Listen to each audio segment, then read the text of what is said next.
नरसिंह मेहता को सबने निकाल दिया घर से, भाभी ने घर से निकाल दिया, भाई तो मौन ही रहते थे क्योंकि पत्नी के अधीन थे, तो पत्नी जो कहती वो मान लेते थे। घर से निकाल दिया। पर ठाकुर जी जिसको स्वीकार करते हैं, भले ही दुनिया उसको ठुकरा दे, उसे क्या आवश्यकता। ठाकुर जी ने अक्रूर जी महाराज को कहा कि जाओ मेरे नरसिंह का भवन बना के आओ। और श्री अक्रूर जी महाराज प्रकट हुए। नरसिंह मेहता देख करके बोले, भैया आप कौन? बोले, हम अक्रूर हैं, ठाकुर जी ने हमको भेजा है कि आपका भवन निर्माण करना है। जय हो, बड़ी कृपा ठाकुर जी की, बना दो। भवन निर्माण हो गया। सब कुछ ठाकुर जी ने उनके लिए कल्याणकारी निमित्त कर दिया। कुछ समय बाद बड़े भैया आए नरसिंह मेहता के पास और आकर के बोले, पिताजी का श्राद्ध है, घर आ जाना। भले ही हम अलग अलग रहते हैं लेकिन पिता का श्राद्ध तो साथ ही करेंगे। नरसिंह मेहता ने चरण पकड़े, बोले, भैया मुझे तो पिताजी की ज्यादा स्मृति नहीं, मैंने आपको ही पिता माना अपना, लेकिन पिताजी का श्राद्ध है, मैं जरूर आऊंगा। लेकिन जब से मैं घर से अलग हुआ हूं, मैंने सेवा रखी है ठाकुर जी की, तो सेवा करने में, भजन कीर्तन करने में समय निकल जाता है काफी, तो मैं सेवा से निवृत्त होके आऊंगा।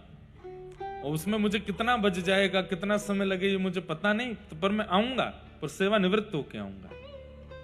अब नरसिंह मेहता जी ने कुछ गलत तो कहा नहीं था, लेकिन भैया को यह बात बुरी लगी।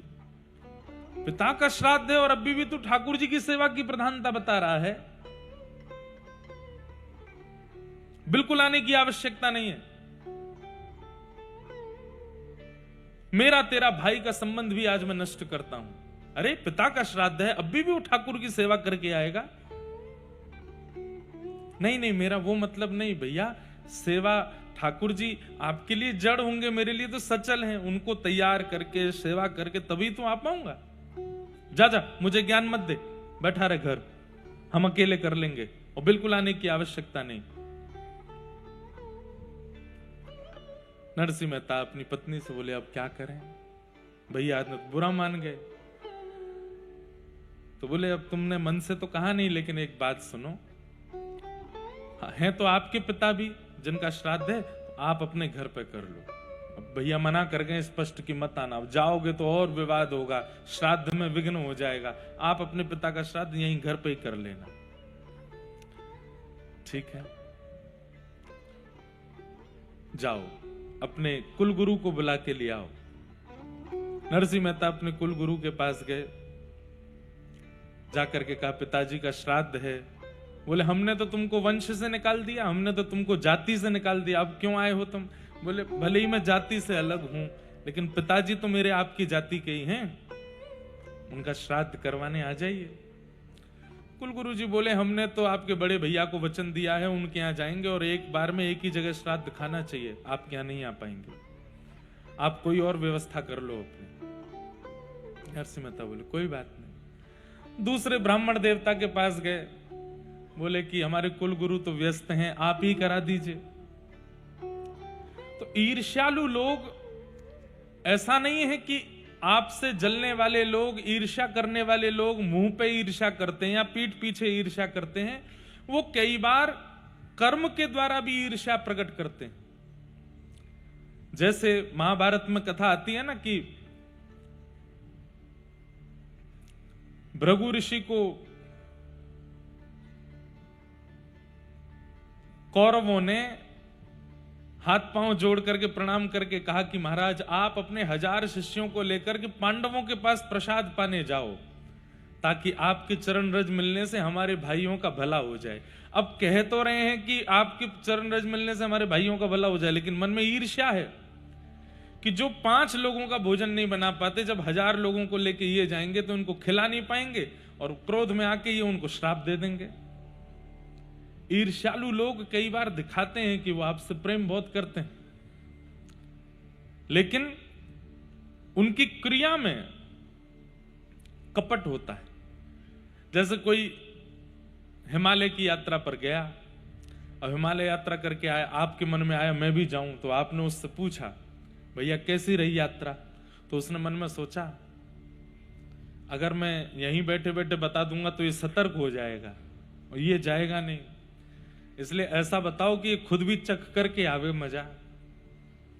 अरे बड़े आनंद आए। कौन कहता है दुर्गम, बिल्कुल दुर्गम नहीं था, इतने बढ़िया रोड बना दिए सरकार ने, क्या ऐसे गाड़ियां घूमती हैं, बिल्कुल गड्ढे नहीं, बिल्कुल मोड़ नहीं, और भीड़ तो होती ही नहीं है, बिल्कुल सर्राटे से गाड़ी जाती है, पहुंच जाते हैं। सर्दी का तो कोई एक जैकेट लेके जाना, बस उसी में काम हो जाएगा तुम्हारा। सामने वाले व्यक्ति को इतना कॉन्फिडेंशियल ले लेते हैं, फिर वो जब जाता है प्राण बचा करके, तुमने तो भाई बहुत कहा था कि बहुत, बोले अब आया आनंद, मुझे बस लगा कि मैं बता दूंगा तो तू सतर्क हो जाएगा, तो खुद देख कर क्या। ईर्ष्यालु लोग ऐसे भी होते हैं। तो नरसिंह मेहता से ईर्ष्या तो करते ही थे सब। क्यों? अब कोई काम नहीं करता, धंधा नहीं करता, इसका घर कैसे बन गया, इसकी भोजन की व्यवस्था कैसे होती है, इसको घर वालों ने निकाल दिया, जाति वालों ने निकाल दिया, फिर भी इसकी व्यवस्था कौन कर रहा है। इसलिए लोग जलते थे नरसिंह मेहता से। तो दूसरे गुरुजी के पास गए, ब्राह्मण देवता के, आप हमारे घर पे श्राद्ध करा दो। तो उन्होंने लंबा चौड़ा सब व्यवस्था बताई। बोले देखो तुम नागर ब्राह्मणों से हटा दिए गए हो। बोले जी पता है, अब यही एक मौका है कि तुम सब ब्राह्मणों को प्रसन्न करो। तो अकेले मुझे मत बुलाओ, जितने नागर ब्राह्मण है सबको बुलाओ, सबको उचित भोजन कराना, सबको दक्षिणा देना, सबके पांव धोना, सबको प्रणाम करके सबसे क्षमा मांगना, तब जाकर के सब तुमको आशीष देंगे, तो तुम्हारे पिताजी का श्राद्ध भी सफल होगा। और जो तुमने गलतियां की हैं, जबकि गलती कुछ की नहीं है नरसिंह मेहता जी ने, जो तुमने गलतियां की उसमें तुमको क्षमा मिलेगी, तभी तुम्हारे पिताजी का श्राद्ध सफल होगा। सारे नागर ब्राह्मण आएंगे। बोले आप सबको निमंत्रित कर दीजिए, मैं व्यवस्था करूंगा।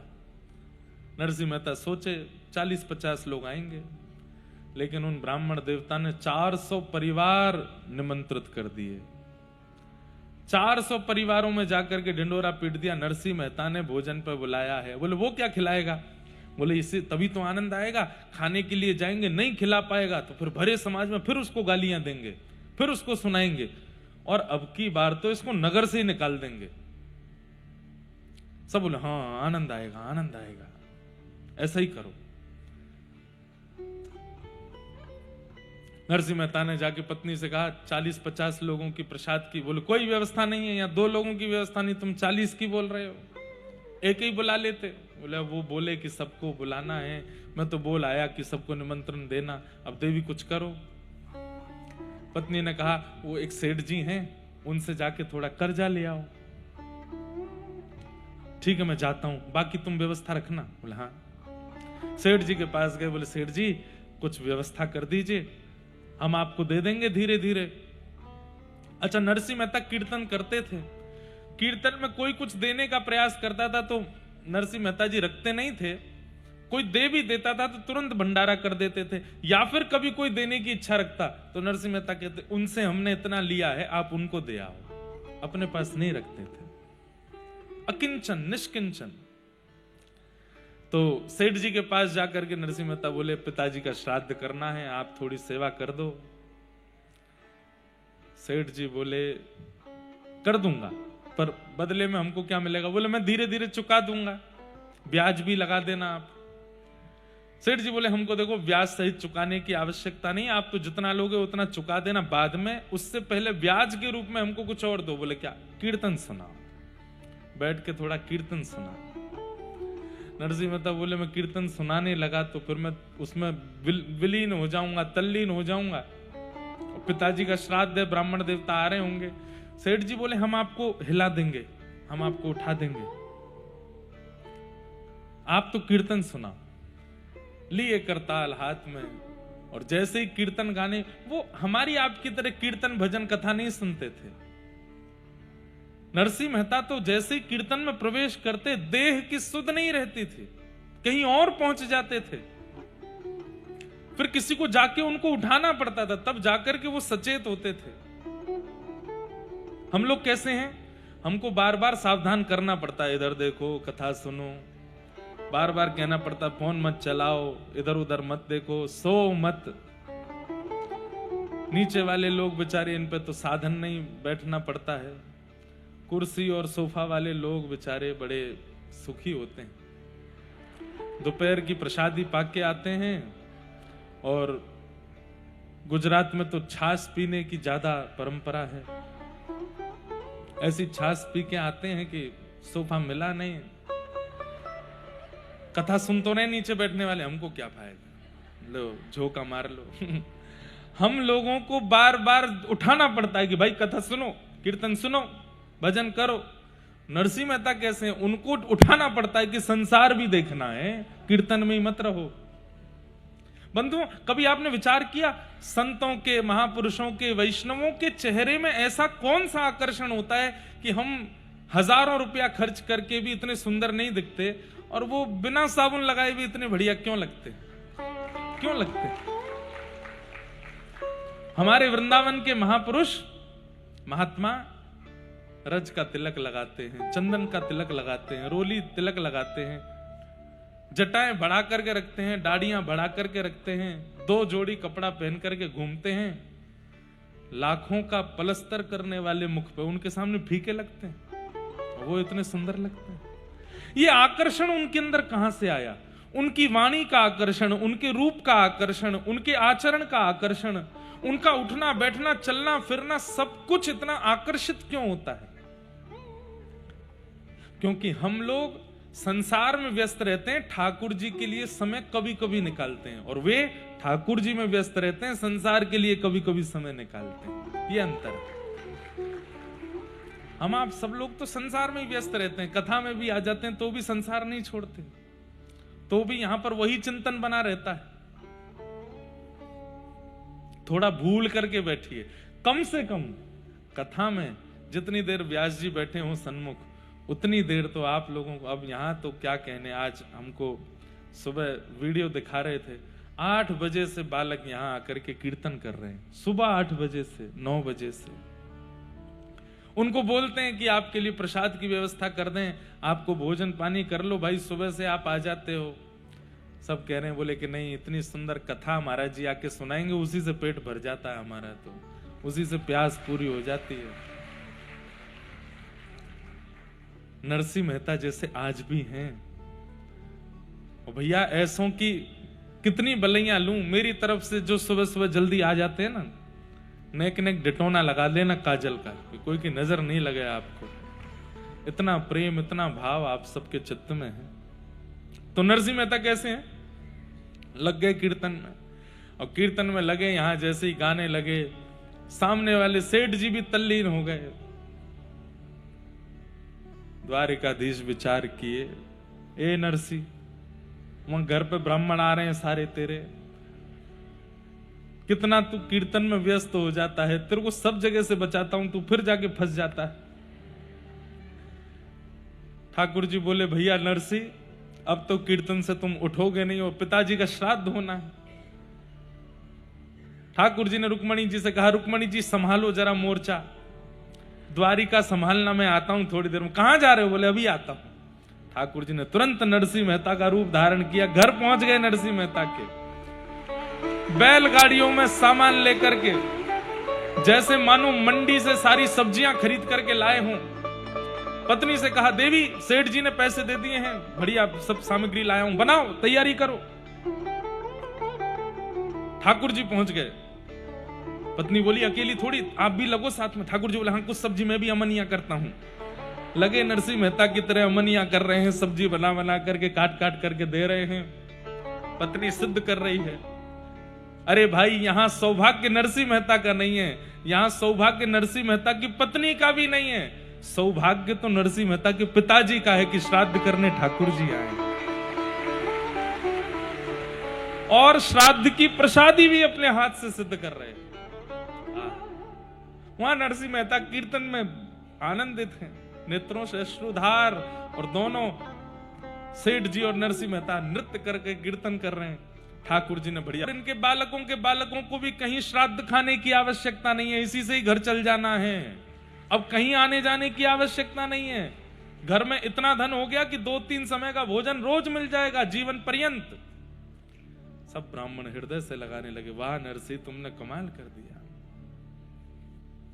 जो प्रमुख ब्राह्मण देवता थे उनके बड़े भैया ही थे जो इनके कुल के कुल गुरु थे, वो गए थे वहां बड़े भैया के यहाँ।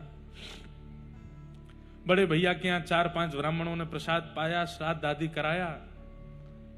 तो नरसिंह मेहता जी के बड़े भैया ने सबको, उस समय में नगर में सबसे बड़ी दक्षिणा नरसिंह मेहता जी के बड़े भैया ही देते थे। कितनी दक्षिणा देते थे? 1.5 रुपया। कितना? 1.5 रुपया। और 1.5 को बहुत मानते थे। 1.5 रुपया देख करके सब ब्राह्मण एक दूसरे का चरवा, देखो कितनी बढ़िया दक्षिणा मिली है। वो नरसिंह मेहता के यहाँ 4000 गए हैं, क्या करके आए होंगे, मार पिटाई चल रही होगी वहां। तो देखते हैं नरसिंह मेहता निकाल दिया कि नहीं नगर से। ये लोग श्राद्ध खा करके निकले तो देखो सामने से नाचते गाते हुए नागरवंशी ब्राह्मण सब उछल कूद करते हुए आ रहे हैं। इन लोगों ने जाके कहा क्या हुआ? अरे क्या हुआ महाराज, आज तो नरसिंह मेहता ने आनंद कर दिए। बोले कैसे आनंद? बोले हम बाद में बताएंगे, पहले तुम बताओ, तुम उसके बड़े भैया के यहाँ गए, कितनी दक्षिणा मिली? हमको 1.5 रुपया। 1.5 रुपया दिया है, छोटी बात है क्या? तुम लोग बता दो, चवन्नी अठन्नी कितना दिया है? 1 पैसा 2 पैसा। सारे ब्राह्मण हंस करके बोले सोने की मोहर दी है, 12-12 सोने की मोहर। क्या प्रसाद, क्या खीर, क्या पूड़ी, क्या सब्जियां। अरे भैया नरसिंह मेहता ने तो आनंद कर दिए। इतना आनंद? बोले जी पता नहीं कहां से कौन देता है, नरसिंह मेहता पे आती कहां से ये चीजें। यहां पर सब ब्राह्मण चले गए। ठाकुर जी बोले अब इनकी पत्नी पर कृपा कर दूं थोड़ी। तुरंत बैठ गए। देवी सब ब्राह्मणों ने पा लिया, खूब प्रेम से आज पिताजी का श्राद्ध हो गया, अब जो बच्चा है वो हमको पवाओ। हाँ आप विराजो। बैठ गए। बैठ करके ठाकुर जी ने बढ़िया सामने पत्तल में प्रेम से पाया, एक एक प्रसाद पाया, एक एक कण पाया। नरसिंह मेहता जी की पत्नी का नियम था कि पति के थाल में ही उन्हीं के बाद जो बच जाता था उस कण में थोड़ा मिला के पाती थी। ठाकुर जी ने प्रेम से पाया, खूब प्रेम से पा करके तृप्त हो गए। देवी आओ तुम भी जल्दी पालो, और मैं जाता हूं थोड़ा हाथ पांव धो के स्नान ध्यान करके संध्या करके आता हूं। बोले जी आप जाओ। पत्नी बैठ गई पाने के लिए। ठाकुर जी गए सीधे द्वारिका पहुंचे। आकर के मुकुट उकुट पहना, रुक्मणी जी से बोले सब ठीक? बोले हाँ बैठो विराजो। पुनः दर्शन के लिए खड़े हो गए। यहां नरसिंह मेहता जी कीर्तन कर रहे हैं। कीर्तन करते करते करते तब सेठ जी को होश आया। सेठ जी, नरसिंह मेहता नहीं निकले कीर्तन से, सेठ जी ही निकले। संसारी ही निकलते हैं पहले कथा कीर्तन से बाहर। थक गए। अरे मेहता जी 4-5 घंटे का कीर्तन हो गया। अरे अरे अरे मैं तो भूल ही गया। तुरंत करताल को प्रणाम किया, ठाकुर जी को प्रणाम किया। नाम सेठ जी, अरे तो पूरा दिन निकल गया, संध्या होने को आई है। पिताजी का श्राद्ध तो हुआ नहीं, वहां ब्राह्मणों ने पत्नी को बेचारी को क्या सुना दिया होगा। अब पता नहीं मेरे साथ क्या होगा। अब ठीक है जो होना होगा सो होगा, आप वो सेवा मुझे दे दीजिए, मैं करूं। जी ले जाइए। नरसिंह मेहता जी बड़े डरे डरे जा रहे थे, घबराहट हो रही थी मन में, अब क्या होगा। और मेरी पत्नी के साथ तो पता ही नहीं क्या ही किया होगा इन ब्राह्मणों ने। जा करके देखा तो क्या पाया, पत्नी जी तो बैठ करके प्रेम से पा रही है प्रसाद। नरसिंह मेहता बोले देवी पिताजी का श्राद्ध होना है आज, तुम पहले ही पाली हो। अरे ब्राह्मण नहीं आए थे क्या आज? अरे पिताजी का श्राद्ध है, कम से कम एक तो पारंपरिक और पारिवारिक कार्य पूर्ण होना चाहिए था घर में। क्या कह रहे हैं आप खड़े खड़े? ज्यादा भोजन कर लिया, सो जाइए आप। कई बार अति भोजन करने से भी थोड़ा नशा जैसा हो जाता है। क्या बोल रहे हैं खड़े खड़े? अरे मैं क्या बोल रहा हूं, सेठ जी के यहां गया था, उन्होंने कीर्तन में बैठा लिया, सुबह से कीर्तन ही करता रहा, 4-5 घंटे निकले देवी। अब जाकर के उन्होंने ये मुझे 12 रुपया दिए हैं, मैं लेके मैं जाता हूं। ब्राह्मण आए थे क्या ये बताओ? 4 घंटे से कीर्तन कर रहे थे आप? हाँ नरसिंह मेहता की पत्नी है, भक्ति तो उनके चित्त में भी है। नेत्र सजल हो गए, रोंगटे खड़े हो गए, दौड़ करके गई, चरण पकड़ लिए।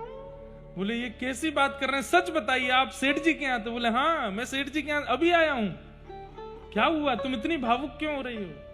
पूरा वृत्तांत बताया। बोले अरे आप सेठ जी के यहाँ थे, तो फिर यहाँ आपके रूप में कौन आया? अरे बैलगाड़ियों में सब्जी भर के लाए थे, मेरे साथ अमनिया करवा रहे थे रसोई घर में, पूरी प्रसादी सिद्ध करा करके 4000 ब्राह्मणों को जिमाया, 12 सोने की मोहर दी। मैं कह भी रही थी कि इतना कहां से लेके आए हो? बोले देवी मैंने तुमको बताया नहीं था, सब धरा हुआ था भीतर, निकाल निकाल के सबको दिया, प्रसाद पाया, अपना उच्छिष्ट छोड़ करके गए, तभी तो मैं प्रसाद पाने के लिए बैठी, आप ही तो थे। नरसिंह मेहता समझ गए, बोले कि मैं नहीं हूं, ये तो करुणा निधान है, ये तो दीन बंधु द्वारिकाधीश आए थे।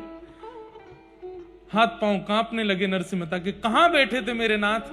वो जगह दिखाने लगी, इधर बैठे थे। नरसिंह मेहता उस स्थान को ही वंदन करें। कहां चल रहे थे? बोले इधर चल रहे थे, उस रज को प्रणाम करें। किधर किधर प्रसाद पाए थे? यहाँ। अरे देवी तुम मुझे थोड़ा प्रसाद दो, उनका उच्छिष्ट है, मैंने भी इसमें से खा लिया है। कोई बात नहीं, तुमने खाया तो ठाकुर जी का प्रसाद तो प्रसाद है, दो। दोनों नरसिंह मेहता और उनकी पत्नी एक ही थाल में प्रसाद पाने लगे, नेत्रों से अश्रुपात करने लगे। जय हो दीन बंधु, जय हो दीनानाथ, जय हो द्वारिकाधीश, आपकी बड़ी कृपा, इतना अनुग्रह, इतनी करुणा मुझ पर करके आप आज गए हैं।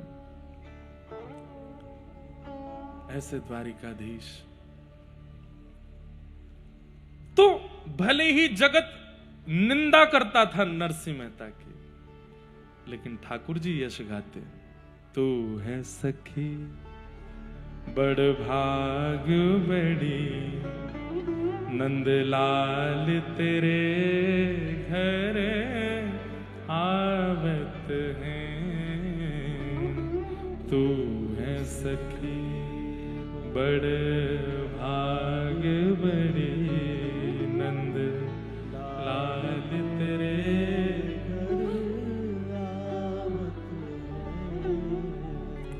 हम कैसे बड़भागी, हमारे यहाँ मंत्री आते हैं, हमारे यहाँ विधायक जी आते हैं, हमारे यहाँ प्रधानमंत्री आते हैं, हमारे यहाँ बड़े बड़े एक्टर, फिल्म सितारे आते हैं, पर बड़भागी तो नरसिंह मेहता हैं, जिनके यहाँ ठाकुर जी आ जाते हैं, जिनके यहाँ स्वयं किशोरी जी पधारती हैं, वो बड़भागी। हमें ऐसा बड़भागी बनना है। कोई और प्रतिष्ठित आवे नहीं आवे, प्रतिष्ठा भी जिनको देख करके लज्जित होती है, ऐसी प्रतिष्ठा के मूर्तिमंत स्वरूप ठाकुर जी कभी हमारे घर आ। और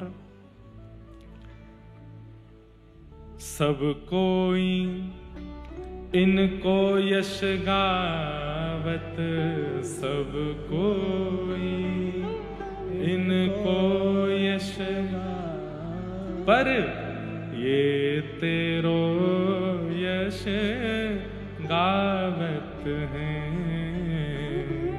ये तेरो यश गावत। और एक बात मेरी बहुत ध्यान से सुन लीजिए, नित्य तिलक स्वरूप लगाने वाले जितने भी यहां बैठे हैं, जो नहीं लगाते उनसे प्रार्थना शुरू करो, और जो लगाते हैं वो ध्यान से सुनो। जब आप लोग सुबह सुबह स्नान ध्यान करके अपना स्वरूप तिलक करते हो, वास्तव में आप नहीं करते हो, ठाकुर जी ही आपके हस्त कमल में बैठ के अपना चिन्ह पधराते हैं। तू अपनो श्रृंगार करत है, तू अपनो श्रृंगार करत, ये दर्पण हाथ दिखावत है, दर्पण हाथ दिखावत है। तू है सखी बड़ भाग बड़ी, नंदलाल तेरे घर आवत हैं। तू है सखी बड़ भाग बड़ी, नंदलाल तेरे घर आवत हैं। निज कर गूथ सुमन के गजरा, निज कर गूथ अरे यहाँ कितने ऐसे वैष्णव बैठे होंगे जो स्वयं पुष्प चयन करके माला बना के ठाकुर जी को धराते होंगे, लेकिन यहाँ कुम्मन दास जी इस पद में क्या कह रहे हैं कि जब अपने किसी प्रेमी के पास ठाकुर जी जाते तो स्वयं पुष्प चयन करके अपने हाथ से माला बना के अपने ठाकुर जी लेके जाते हैं और अपने उस प्रिय को जाकर के पहनाते हैं। निज कर गूथ सुमन के गजरा, निज कर गूथ सुमन के गजरा, ये अपने ही हाथ पहरावत है, अपने ही हाथ पहरावत है। तू है सखी बड़ भाग बड़ी, नंदलाल तेरे घर आवत है। तू है सखी बड़ भाग बड़ी, नंदलाल तेरे। यहां बैठा हर वो वैष्णव, उसके लिए ये पद है जिसके घर में ठाकुर जी की सेवा है। कल रात्रि एक निवास पर गए थे, वहां राघव जी की सेवा, और छोटे से जैसे हमारे लड्डू गोपाल होते हैं ऐसे ही लड्डू राघव जी छोटे से राघव जी, और जैसे ठाकुर जी के पास वंशी होती उनके पास धनुष बाण रखा था छोटे से। तो ऐसे स्वरूप देख करके, सेवा देख करके, बंधुओं एक बात बोल दें आपको, आपके घर का वातावरण प्रवेश करते ही बता देता है कि इस घर में सेवा होती है कि नहीं होती, इस घर में ठाकुर जी प्रधान है कि व्यक्ति प्रधान है। कई जगह ऐसी होती है कि घरों में जाकर के लगता है कि व्यक्ति प्रधान है, ठाकुर जी तो किराए पे रह रहे हैं यहाँ पे, और कई घरों में जाकर के ऐसा लगता है ठाकुर जी मुखिया हैं, ये लोग किराए पे रह रहे हैं यहाँ पे। ठाकुर जी की भाव से होती है सेवा, और यही होना चाहिए कि ठाकुर जी प्रधान हो घर में, उनको पूछ करके प्रसादी। अभी मैं बंबई में था, पुणे के एक हमारे भक्त हैं, कथा सुनते हैं, दीक्षा भी ली, आए, बोले महाराज जी हमने एक नई युक्ति की है, दोनों पति पत्नी जॉब करते हैं, पर हम सोचते हैं कि सेवा हम ज्यादा नहीं कर पाते, तो हम एक बार में ही सुबह जल्दी उठ करके ठाकुर जी की पूरी सेवा करते हैं। और उसमें भी आपने कथा में कहा कि राग, भोग और श्रृंगार, तीन में से कोई भी एक निपुण होना चाहिए, या तो राग में निपुण हो, या श्रृंगार में निपुण हो, या भोग में निपुण हो, किसी एक चीज में तो परिपूर्णता आनी चाहिए। ठाकुर जी को सुंदर सुंदर गा करके सुना सको तो बहुत अच्छा। अगर आप कहो कि महाराज जी कंठ इतना अच्छा नहीं, वाद्य बजाने आते नहीं, तो अपने श्रृंगार को अच्छा करो, अच्छा श्रृंगार करो। आप कहो ठाकुर महाराज जी श्रृंगार भी नहीं हो पाता हमसे, तो कम से कम भोग तो अच्छा धराओ ठाकुर जी को, कोई एक चीज तो बढ़िया करो। तो उन्होंने कहा महाराज जी हमने भोग की सेवा अच्छी कर ली है घर में। मैंने कहा कैसे करते हो? तो बोले हम 30 दिन की 30 सामग्रियां लिखते हैं पर्चियों में, और 30 पर्चियों को मोड़ करके एक कटोरा में धरते हैं ठाकुर जी के पास, और उसमें सुबह का बाल भोग, एक ही पर्ची में बाल भोग, राजभोग और शयन भोग, 3 भोग लिखते हैं अलग अलग, 30 दिन के अलग, एक भी रिपीट नहीं होगा। और ठाकुर जी के आगे वो धर देते हैं। रोज सुबह श्रृंगार आदि करने के बाद में फिर उसमें से एक पर्ची उठाते हैं, उसमें जो लिख करके आता है वही ठाकुर जी की प्रसादी बना के उनको पवाते हैं। स्वेच्छा से नहीं, ठाकुर जी की इच्छा से, उनकी जो इच्छा है वो पवाएंगे। ऐसे ठाट होने चाहिए ठाकुर जी के। वस्त्रों में भी वैसे तो नियम से चलता है, आज सोमवार है, कल मंगलवार है, सबके रंग अलग अलग होते हैं, इस दिन ठाकुर जी को ये पहनते हैं, ये पहनते हैं, पर उसमें भी ठाकुर जी की इच्छा, घर की हर एक गतिविधि भगवत इच्छा से हो। अब उसमें अगर ठाकुर जी कूदने को कह रहे हैं तो कूद ही जाना। ये हम अपनी आप बीती बता रहे हैं। हमारे जब से गिरधर लाल जी की सेवा विराजमान हुई है, लोग माने नहीं माने इस बात को, 2020 में लाल जी की सेवा प्रारंभ हुई। अभी 19 में पधारे थे, 20 में प्रथम उत्सव हुआ था, और अब ठाकुर जी का ब्याहुला है। 2019 से लेकर के 2026 का प्रारंभ चल रहा है। हमारी कथाओं से लेकर के निज जीवन के विवाह तक की स्थिति पर भी सब ठाकुर जी की आज्ञा से हुआ, उन्हीं से ही आज्ञा ली है। कहां क्या करना है, कैसे करना है, किससे मिलना है, किससे नहीं मिलना है, क्या पहनना है, क्या नहीं पहनना है, किसको स्वीकार करना है, किसको अस्वीकार करना है, बड़े बड़े जितने भी डिसीजन होते हैं सब लाल जी के आगे पर्ची डालते हैं। जो आ जाती है उसमें भले ही घाटा हो लेकिन वही करेंगे जो ठाकुर जी ने कहा। और फिर उसमें अविश्वास नहीं। कई बार ऐसा हुआ है, ठाकुर जी से हमने पूछा, कुछ बताने की बात नहीं, कि एक पर्ची में तो बहुत फायदे की चीज थी और एक पर्ची में थोड़ा घाटा था। ठाकुर जी के आगे डाला, निर्णय है, हर बात नहीं, विशेष बातें ठाकुर जी के आगे क्या क्या होना चाहिए। तो नियम रखते हैं, जो ठाकुर जी के ज्यादा समीप जाती है उसको उठाते हैं। वो उठा करके ठाकुर जी, हे गिरधरलाल, जैसे देखा घाटे वाली चीज आई तो फिर वही करते हैं जिसमें घाटा हो, भले ही थोड़ी परेशानी झेलनी पड़े, लेकिन नहीं, लाल जी की इच्छा है। और फिर उसमें अविश्वास नहीं है। ये ऐसा जीवन होना चाहिए एक भक्त का, हर इच्छा ठाकुर जी के अनुसार, जैसे नरसिंह मेहता है। फिर कुंभनदास जी इस पद के अंतिम भाव में कहते हैं, अगर ऐसे जीवन जीने लगोगे तो क्या होगा। कुंभनदास लाल गिरधर के, कुंभनदास लाल गिरधर के। कुंभनदास जी, उनके घर में शीशा नहीं था तो रोज पुष्टि मार्गीय तिलक लगाते थे। हमारे पुष्टि मार्गीय वैष्णव ऐसे तिलक लगाते हैं।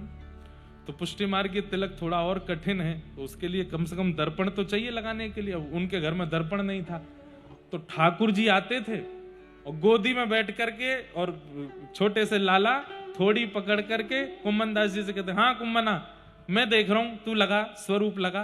तो कुंभनदास जी करते, हाँ हाँ यहीं तो खींच ले ऊपर, हाँ ये लग गो, बहुत सुंदर, अब नीचे तो नहीं घुमाए थे, अब यहाँ ते लगा, वाह कितना सुंदर लग रहा हो मेरो कुंभना। ठाकुर जी बलैया लेते, ठाकुर जी आरसी बनते।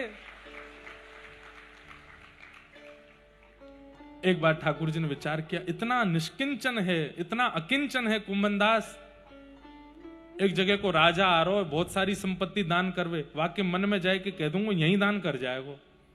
ठाकुर जी ने उस राजा को स्वप्न दिया, गोवर्धन में कुंभनदास हैं, उनको जाके संपत्ति दे दो।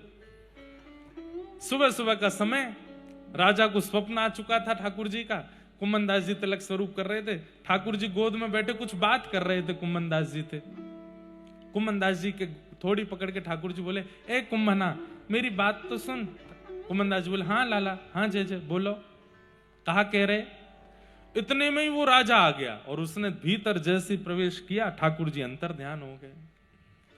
सोचिए, अकिंचन निष्किंचन कुंभनदास जी के यहां पर करोड़ों की संपत्ति उस समय दान करने राजा आया है, और कुंभनदास जी, लाला कहां चले गए, ऊपर देखें, नीचे ढूंढे, इधर ढूंढे, उधर ढूंढे, बाहर ढूंढने जावे, राजा बैठा है उसको देख नहीं रहे। राजा से कह रहे, तेने देखो। बोले, कौन को, छोटा सा मेरो जय जय, कहां चलोगो पतो नहीं। कछु तो कह रहे, कछु तो कह रहे, थोड़ी पकड़ के मुझे बोलते बोलते चले गए। बहुत देर होने के बाद फिर राजा बोला, मैं वहां का राजा हूं, संपत्ति लेके आपको दान करने आया हूं। कुंभनदास जी बोले, यही मारे चले गए। तो एक भैया हाथ जोड़ के प्रार्थना करूं, बोलो, कहा सब लेके वापस चलो जा। अरे कुछ तो ले लीजिए। बोले, कछु देनो चाहे। बोले, हाँ। पक्का देखो। बोले, हाँ। दोबारा अपनो मोहम्मद दिखाइयो मुझे, चलो जा, यही दे जा।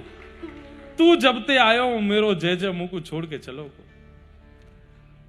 राजा बोला, ठाकुर जी ने स्वप्नादेश किया। बोले, चाहे ठाकुर जी ने स्वप्नादेश किया, तू चलो जा। राजा लौट के चला गया। थोड़ी देर बाद ठाकुर जी फिर प्रकट हो गए। कुंभना, आहा, कुंभनदास जी के नेत्र सजल हो गए। दौड़ के, कहां चले गए आप। अरे कुंभना, मैंने तो वो राजा भेजो, मैंने ही तो वाकु स्वप्न दियो कि सबरी संपत्ति कुंभनदास को दिया। तेरो ऐसो अकिंचन निष्किंचन, तू झोपड़ी में रहवे, काय को ना ले तेने। कुंभनदास जी बोले, जिस संपत्ति के द्वार पर आते ही आप चले गए, उसको घर में ले लेता तो क्या होता। और नाथ, एक बात और। बोले, क्या। अगर मैंने स्वीकार किया होता तो मैंने स्वीकार नहीं किया, क्यों नहीं किया, ये पूछने के लिए आप दोबारा मेरे पास नहीं आते। आपको लगता कि अब तो सब मिल गए कुंभन दास को, अब प्रेम से जीवेगा, आप तो मंदिर में चले जाते। नाथ, हमारे लिए सर्वधन सर्व संपत्ति आप हो। कुंभन दास लाल गिरधर के, कुंभन दास लाल गिरधर के, ये तो तेरे ही हाथ बिकावत हैं, तो तेरे ही हाथ। अरे भैया, प्रेम करवे वाले भगत अगर ठाकुर जी को कहीं बेकऊ आमेंगे ना तो बिकोर जाएंगे आपके हाथों। तू है सखी बड़ भाग बड़ी, नंदलाल तेरे घर आवत हैं, तू है सखी भाग बड़ी, नंदलाल तेरे।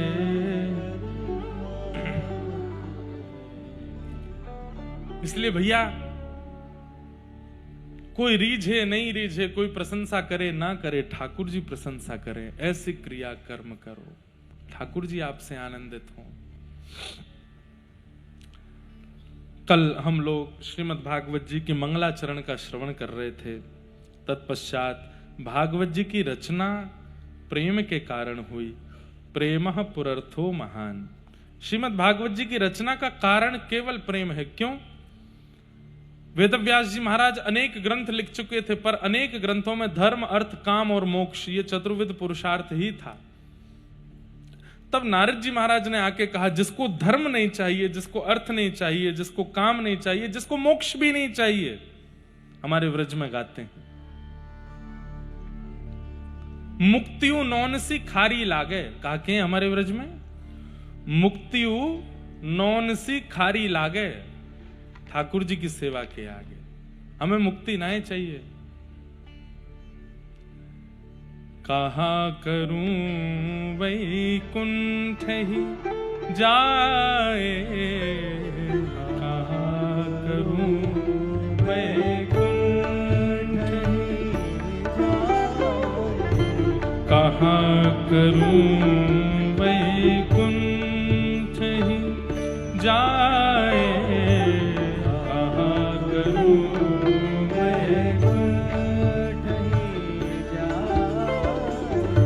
जहां नहीं नंद, जहां नहीं यशोदा, जहां नहीं नंद, जहां नहीं यशोदा, जहां नहीं गोपी ग्वाल और गाय, जहां नहीं गोपी ग्वाल,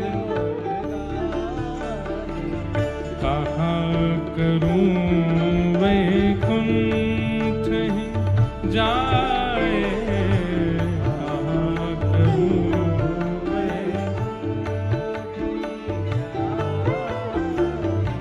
कहाँ करूं वैकुंठ ही जाए, कहाँ करूं।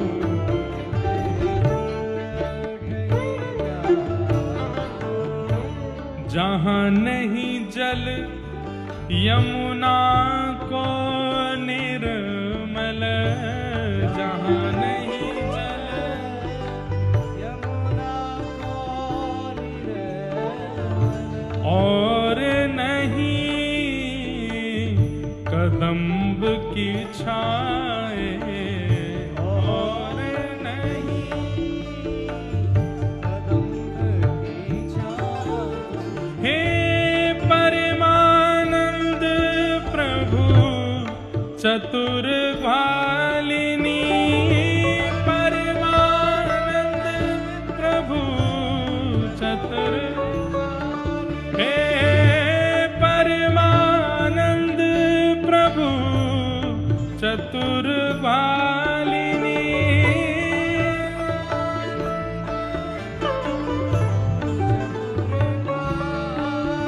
ओ ब्रज रज तज मोरी जाए बलाए, ब्रज रज तज मोरी कहाँ करूं वैकुंठ ही जाए, कहाँ करूं वैकुंठ, कहाँ करूं वैकुंठ ही जाए, कहाँ करूं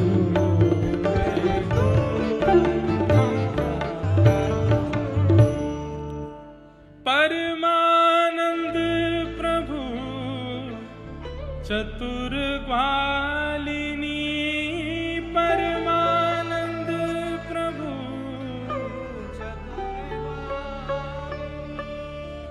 ब्रज तज रज मुरी जाए बलाए, ब्रज रज तज मुरी जाए बलाए, कहाँ करूं वैकुंठ ही जाए, कहाँ करूं। हमारे वृंदावन में आपको भागवत जी का वास्तविक प्रत्यक्ष दृष्टिगोचर रूप दिख जाएगा। क्यों? धर्म, अर्थ, काम और मोक्ष, इन चारों की कामना ब्रजवासियों को नहीं होती। बहुत ध्यान से सुनिएगा। सबसे पहला आता है धर्म। धर्म में कई नियम बताए गए, पर उन नियमों का पालन करना पूरे विश्व के लिए आवश्यक है। ब्रजवासी नहीं करते। देखना हो तो कभी ग्रहण पर जाना। हमारे वृंदावन में ग्रहण काल के समय खाना वर्जित है, सोना वर्जित है, पीना वर्जित है, आदि आदि सब काम वर्जित है सबके लिए। लेकिन आप जब वृंदावन में जाएंगे और हरिदासियों से मिलेंगे तो क्या देखेंगे? ग्रहण काल पर 56 भोग चल रहे हैं, उनके प्रसादी चल रही है धुआंधार। और महाराज हमारे वृंदावन में तटीय स्थान है, वहां तो भंडारा होता है। तो वो कहते हैं भैया तुम ग्रहण काल है काय को खा रहे हो? बोले अरे ग्रहण ना है। बोले तू ना जाने, चंद्र ग्रहण होता है। तो वो कहते हैं, बोले चंद्रमा कौन है? बोले चंद्रमा हमारी श्री जी हैं। और बोले बात चंद्रमा के ऊपर ये कालो कालो आयो श्याम सुंदर आयो है। आज श्री जी पे श्याम सुंदर आए, हमारे भंडारा होएगो। हमारा ब्रजमंडल धर्म से परे बातें करता है। इसलिए कई धार्मिक लोग ब्रजवासियों की बात सुनकर के कभी कभी डिबेट करने आ जाते हैं, ये कैसे हो सकता है? पर भाई वो ब्रजमंडल है। वहां दीन बंधु दीनानाथ जगत नियंता जगदाधार परमात्मा वैकुंठ वासी भगवान को भी जब घोड़ा बना करके मधुमंगल चल सकते हैं, छछिया भरी छाछ पे नाच नचायो, जहां पर बड़े बड़े देवता भी स्तुति कर करके हैरान हो जाते हैं, ठाकुर जी आंख खोल के नहीं देखते उनकी ओर। छछिया कहते हैं ये हाथ के बीच वाले हिस्से को सीधा हाथ करके जो ये गड्ढा बनता है इसको छछिया बोलते हैं। और इतने गड्ढे में जितनी छाछ आ जाती है, कितनी छाछ आती है? 10-5 बूंद आ जाती होगी। इतनी सी छाछ पर व्रज की गोपियां ठाकुर जी को नचा देती हैं। लाला पिएगो? बोले हाँ पीऊंगा। पहले नाच के दिखा। छछिया भरी छाछ पे नाच नचाए। तो धर्म से परे चलते हैं प्रेमी। अच्छा ब्रजवासी बार बार कहूंगा तो कई लोग हो सकता है मुझे ही कटघरे में खड़ा कर दें। मैं प्रेमियों की बात कर रहा हूं। जो प्रेमी होता है वो कई बार धर्म से विलग। और प्रेमी भैया ये छोरा छापरी वाले मत समझियो, आजकल वाले मत समझियो, उन वो प्रेमी नहीं है। प्रेमी तो ठाकुर जी से जो करते हैं वही है, बस उन्हीं को प्रेमी कहते हैं। बाकी संसार में स्त्री पुरुष आदि आदि जो आपस में एक दूसरे से उनका संबंध है उसको प्रेम नहीं कहते, वो प्यार हो सकता है। भक्त का भक्त से प्रेम हो सकता है, भक्त का भगवान से प्रेम हो सकता है, तीसरा कोई और प्रेम का संबंध नहीं होता। बाकी सब स्वार्थ लाग करहीं सब प्रीति। तो जो प्रेमी हैं वो धर्म से कई बार विलग चले जाते हैं और धर्म के विलग स्थिति में भी उनका प्रेम स्वीकार्य होता है। एक कथा आती है, एक बार संतों की जमात जा रही थी दर्शन करने के लिए ठाकुर जी का। तो रात्रि में एक घर के बाहर बढ़िया आंगन था, वहीं रुक गए। वो आंगन और वो घर किसी वैश्या का था। वैश्या ने संतों को जब देखा तो उसके मन में भाव आया कि मैं हूं तो नगर वैश्या, लेकिन आज संत मेरे द्वार पर आए तो क्यों ना मैं सेवा करूं। संतों के चरणों में जाकर के उस वैश्या ने प्रणाम किया, बोली महाराज मैं योग्य नहीं, मैं लायक नहीं, मैं ऐसी मैं वैसी, आप मेरे द्वार पर कैसे चले आए, मेरे कौन से प्रारब्ध कर्म का फल मुझे देने के लिए आप आए हो। अरे देवी, अब प्रारब्ध कर्म तुम्हारा क्या ये तो हम नहीं जानते, ठाकुर जी की इच्छा थी तो हम रुक गए यहां पर। तुम कौन हो? मैं नहीं बताऊंगी, क्योंकि मैंने सत्य बताया तो आप चले जाओगे। संत बोले नहीं जाएंगे, बताओ ना कौन हो तुम। उसने कहा मैं इस नगर की वैश्या हूं। मुख्य साधु जो थे वो तो बैठे रहे, बाकी सब खड़े हो गए अपना झोला लेकर के, चलो चलो चलो। पुण्यम पापम अपवित्र पवित्रो वा स्रवावस्थांगतोपि वा, सब लोग अपने ऊपर जल छिड़कने लगे। लेकिन गुरुजी जब तक नहीं उठेंगे हम कैसे जा सकते। शिष्यों ने कहा गुरुजी चलें? नहीं, अब तो यहीं बैठेंगे। महाराज इसका अन्न जल, इसका आंगन, इसको देखना भी हमारे लिए हमारे पुण्यों को नष्ट करेगा, भजन नष्ट कर देगा। महाराज आप क्यों बैठ रहे हैं? बोले यदि पुण्य नष्ट होने ही हैं तो हो जाएं, ठाकुर जी ने यहां बैठाया है तो इस पर कृपा करने के लिए बैठाया है। हम साधु केवल इसलिए बने हैं कि जो दक्षिणा दे, जो माला पहनावे, जो प्रणाम करे, जो नियम से रहे, उसका ही खाना है। जो व्यवचार में है, जो कहीं ना कहीं भटक गया है, उसको सुधारना हमारा कर्तव्य नहीं है। वो कितनी दीनता से, कितने भाव से प्रणाम कर रही है और तुमको उसकी उसकी उसकी क्रिया दिखाई दे रही है, तुमको उसका भाव नहीं दिख रहा। देखो बेटी, हम तुम्हारा अन्न स्वीकार नहीं कर सकते, हम तुम्हारा जल भी नहीं पी सकते, हम तुम्हारी कोई भी सामग्री नहीं ले सकते, क्योंकि उसमें पवित्र क्रिया से कमाई गई वस्तु नहीं है। लेकिन भूखे भी कैसे रहें? अब तुम्हारे द्वार पर आए हैं तो। उसने कहा मुझे बताइए ना, क्या करके मैं कौन सा प्रायश्चित करूं जिससे कि आप मेरे घर का कुछ स्वीकार करें। तो उन संत ने कितनी अच्छी युक्ति बताई। बोले एक हो सकता है। बोले क्या? तुम्हारे घर में जितना धन है, जितना भी धन है, 1 रुपया भी मत बचाना, सब कुछ लेकर के आओ, उस सबसे जितना सोना हो सके खरीदो और उस सोने का दिव्य मुकुट बनवाओ, ठाकुर जी को भेंट करो, ठाकुर जी को अर्पित करो, अपना सर्वस्व ठाकुर जी के श्री शीश पर चढ़ा दो। हमको अर्पित करोगी, हम स्वीकार नहीं कर पाएंगे, हमें तप करना पड़ेगा, भजन करना पड़ेगा, तब जाके तुम्हारे द्वारा दिया गया वस्तु हम पचाने के अधिकार, पर इतना तप नहीं कि हम तुम्हारा धन ले सकें।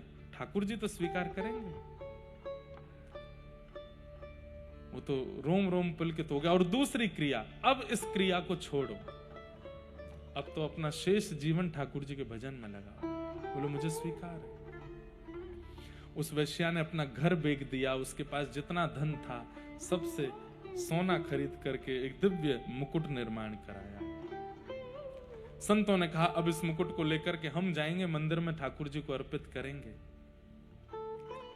नाचते हुए संत जन जा रहे हैं, सिर पर मुकुट लेकर के। मंदिर में पहले ही पहुंचा दिया था संदेश कि हम दिव्य मुकुट ठाकुर जी को अर्पित करने ला रहे हैं।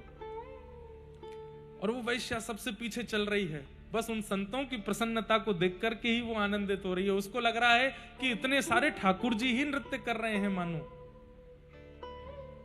संत ने जब उस वैश्या को देखा तो बोले अब तुम पवित्र हो गई हो, हमारी इच्छा है कि मुकुट लेकर के तुम जाओ मंदिर के अंदर। अब तुम मुकुट लेके। बोले मैं अधिक नहीं, अब तुम सब पवित्र हो चुकी हो।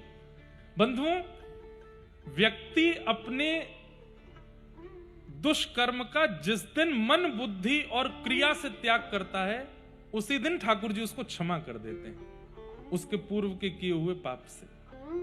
2 बातें हैं, एक तो पूर्व के पाप को या पूर्व की क्रिया को स्वीकार करके उसके प्रति कोई प्रायश्चित भाव रखे, और दूसरा उस क्रिया को पुनर्ना करने का संकल्प ले ले। ठाकुर जी इतने में ही क्षमा कर देते हैं, बस अब मुझे याद ही नहीं कि तुमने पहले किया क्या था, भूल गया मैं, इतने से ही प्रसन्न हो जाते हैं।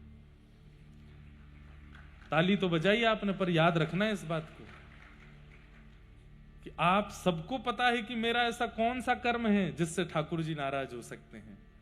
उस क्रिया का संकल्पबद्ध होकर के त्याग करो कि नाथ दोबारा नहीं करूंगा, और इसका जो प्रायश्चित होगा या जो दंड होगा वो मुझे अगले 7 दिन में आप दे दीजिए, मैं वचन देता हूं दोबारा नहीं करूंगा। ठाकुर जी क्षमा कर देते, उसी समय भूल जाते। मैं तो भूल गो, तेने कहा कियो, मुझे याद ही ना है।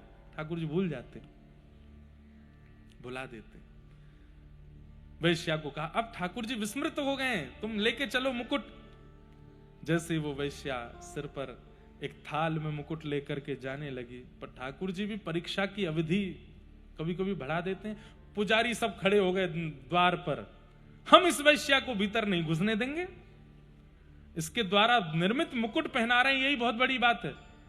आपने इसका स्पर्श करा दिया, इसके सिर पर धर के ला रहे हो, इसको पूरी सवारी निकलवा के इसके हाथों से मुकुट नहीं पहनेंगे ठाकुर जी।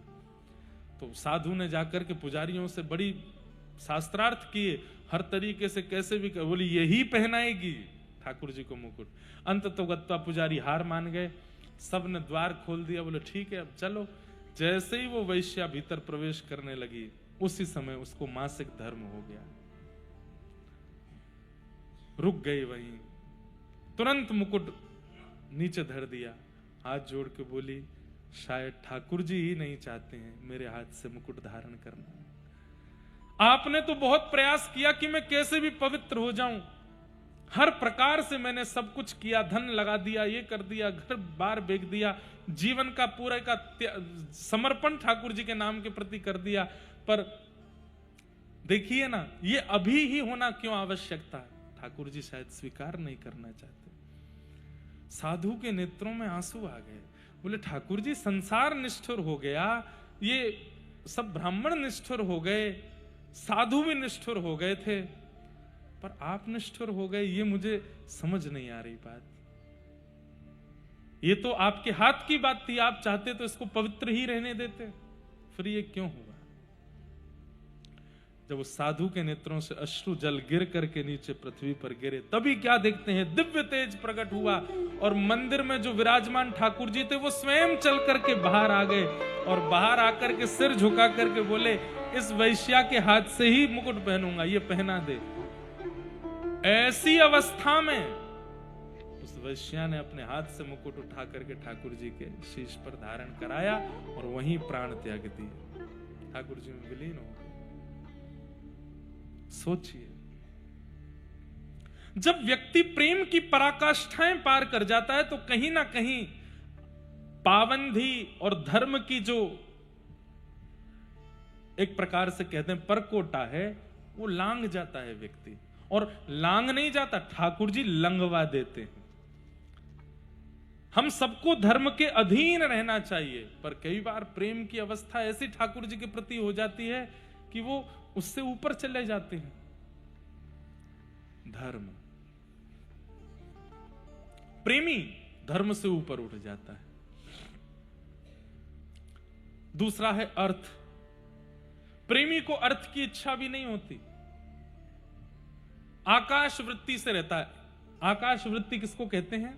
आकाश वृत्ति कहते हैं कोई खिला जाएगा तो खा लेंगे, कोई पहना जाएगा तो पहन लेंगे, कोई दे जाएगा तो बैठ जाएंगे, कोई पिला देगा। ये आकाश वृत्ति से भी कई महापुरुष रहते हैं। हमारे व्रजमंडल में असंख्य महापुरुष आकाश वृत्ति से रहते हैं, उनकी भरपाई ठाकुर जी ही करते हैं। कौन खिलाता है कौन देता है कुछ नहीं पता। प्रेमी को अर्थ की भी इच्छा नहीं होती, धर्म की इच्छा नहीं, अर्थ की इच्छा नहीं। प्रेमी की कोई कामना नहीं होती, कोई कामना नहीं। धर्म अर्थ काम, और सबसे बड़ी बात प्रेमी को मोक्ष की भी इच्छा नहीं, मुक्ति नहीं चाहिए। परमानंद प्रभु चतुर ग्वालिनी, परमानंद प्रभु चतुर ग्वालिनी, ब्रज रज तज मोरी जाए बलाए, ब्रज रज तज मोरी जाए बलाए, कहाँ करूं वैकुंठ ही जाए, कहाँ करूं वैकुंठ जाए। तो अब इस विषय में तो बोलना बहुत कुछ आ सकता है कि प्रेमी व्यक्ति धर्म अर्थ काम मोक्ष से ऊपर उठ जाता है। हमारे बिहारी जी में आरती होती है बिना घंटी के, घंटी नहीं बजती बिहारी जी में, कभी जाओ आरती होती है। पूछो क्यों नहीं होती? पूरे ब्रह्मांड में बिना घंटी की आरती नहीं होती, बिहारी जी में घंटी नहीं बजती। लाला है छोटा सा, घंटी बजाएंगे तो डर जाएगा।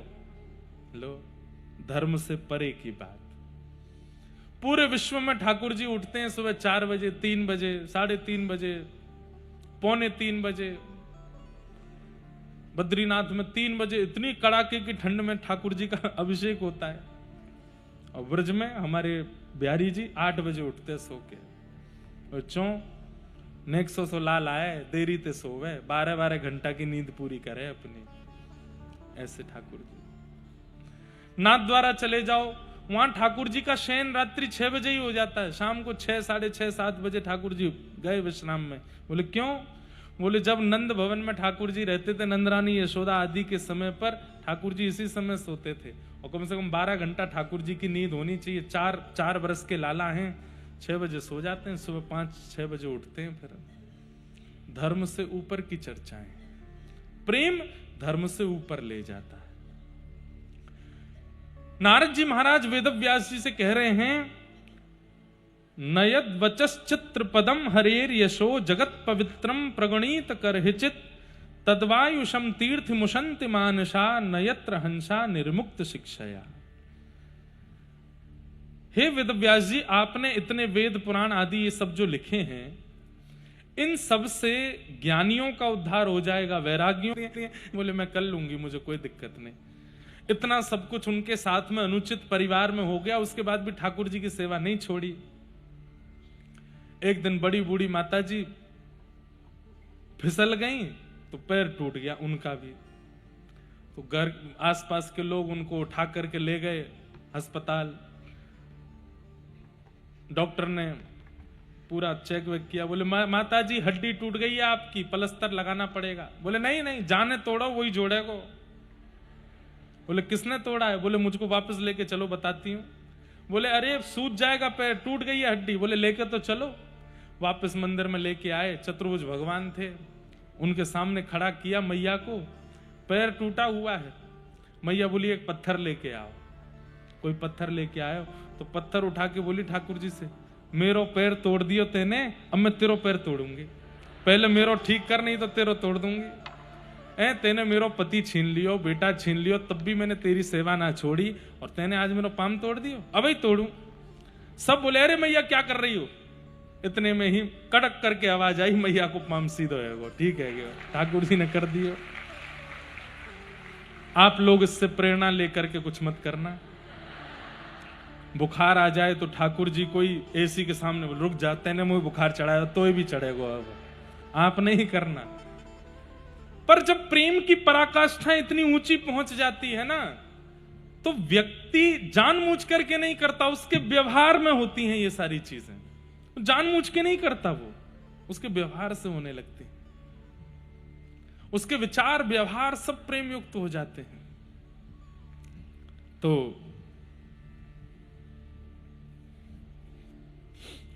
प्रेम धर्म अर्थ काम मोक्ष से ऊपर की चर्चा है। नारद जी महाराज ने व्यास जी से कहा, जो प्रेमी हैं उनके लिए आपने क्या लिखा? तब व्यास जी बोले मैं क्या लिखूं, आप मुझे आज्ञा करो। तब नारद जी महाराज ने कहा, आप समाधि लगाओ और ठाकुर जी के प्रभाव का नहीं, स्वभाव का वर्णन करो। ठाकुर जी का प्रभाव तो पूरा विश्व जानता है। आप चारों वेदों में, अनेक पुराणों में ठाकुर जी का प्रभाव वर्णन कर चुके हो। अब ठाकुर जी का स्वभाव दिखाओ। वो प्रेमी कैसे हैं, उनका हृदय कैसा है, उनका मन कैसा है, उसके बारे में चर्चा करो। हमारे ब्रज में बिंदु जी महाराज करके एक लेखक हुए, कथा भी करते थे रामचरितमानस की, बहुत सुंदर। उनकी पंक्तियां इतनी सुंदर हैं। आजकल के युवाओं से मेरी प्रार्थना, कभी बिंदु जी का साहित्य घर लेकर के आओ। उनकी एक किताब है, उसका नाम है मोहन मोहिनी। क्या नाम है? मोहन मोहिनी। वो लेके आइएगा, उसको पढ़िएगा। रात में सोने से पहले एक पद पढ़ो, उसमें इतने सुंदर शब्द, थोड़े थोड़े कहीं आपको उर्दू अल्फाज मिल सकते हैं, पर बहुत अद्भुत। उनकी एक व्याज स्तुति है। व्याज स्तुति किसको कहते हैं? व्याज स्तुति कहते हैं छेड़ते हुए स्तुति करना, किसी को छेड़ते हुए स्तुति करना, किसी को थोड़ा चिढ़ाते हुए स्तुति करना, उसको व्याज स्तुति कहते हैं। अभी मुझे बहुत प्रिय लगती है। ठाकुर जी से शिकायत कर रहे हैं, क्या? हे नाथ, अब आप बदल गए हो। आप पहले बहुत अच्छे थे, सतयुग त्रेता द्वापर में अच्छे थे, कलयुग में भी नरसिंह मेहता मीराबाई के समय तक अच्छे थे, हमारे समय पर आप बदल गए हो। और इसी भाव को बिंदु जी गाते हैं। सब लोग मेरे साथ एक स्वर में गाना। क्या वह स्वभाव पहला सरकार अब नहीं है, क्या वह स्वभाव पहला सरकार अब नहीं है। ओ क्या वह स्वभाव पहला सरकार अब नहीं है, क्या वह। बहुत दिनों बाद गा रहा हूं मैं ये पद कथा में, मेरे लिए गाइए सब लोग। मुझे ये पद इतना प्रिय है और मैं संभवतः पिछले वर्ष की किसी कथा में ये पद मैंने नहीं गाया होगा, इस वर्ष की पहली कथा में गा रहा हूं, मुझे बहुत अच्छा लगता है।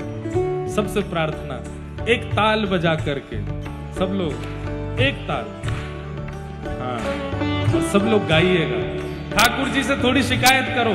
हमेशा देखो, प्रेम करने वाले की ज्यादा प्रशंसा ही नहीं होनी चाहिए, नहीं तो भाव नहीं खाते वो।